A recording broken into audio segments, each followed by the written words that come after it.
Hi welcome to grow it repeat with me. So இன்றைக்கி கார்டனில் வந்து கொஞ்சம் வேலை அதிகம் தான். ஸோ இன்றைக்கி என்ன பண்ண போகிறோன்னா, நாங்கள் எல்லா செடிக்கும் உரம் கொடுக்க போகிறோம். ஸோ உரம் வந்து வேர்மி கம்போஸ்ட் தான் எடுத்திருக்கோம். அது வந்து ட்ரஸ்ட் பேஸ்கெட்டு அப்படின்ற கம்பெனிலேருந்து யூஸ் பண்ணுறோம் நாங்கள். நீங்கள் எது வேணால் யூஸ் பண்ணிக்கலாம்.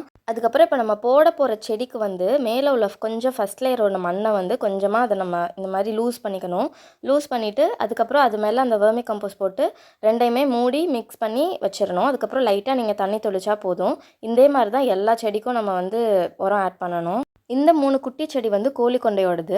இந்த கோழிக்கொண்டை பூ யாரெல்லாம் பார்த்துருக்கீங்கன்னு சொல்லுங்கள். இது வந்து வீட்டில் சும்மா பூ வந்தது.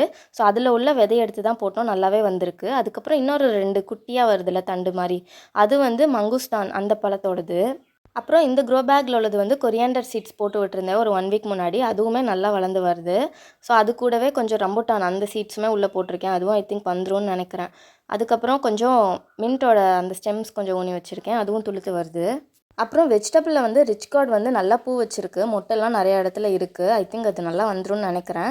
அப்புறம் பாட்டில் கார்டு வந்து இப்போ தான் கொடி மாதிரி வர ஆரம்பிக்குது. பட் அதோட ஸ்டெம் நல்லா ரொம்பவே தடியாக இருக்குது. இந்த நம்ம கட்டி விட்டுருந்தோம்ல, இந்த ஸ்டைலும் இதுக்கு நல்லா சூட் ஆகுது. வீடியோ பிடிச்சா லைக் பண்ணிக்கோங்க. இந்த மாதிரி டெய்லி கார்டன் vlogs வேணும் அப்படின்னா சேனலை சப்ஸ்கிரைப் பண்ணிக்கோங்க. நெக்ஸ்ட் வீடியோவில் பார்க்கலாம். பாய்.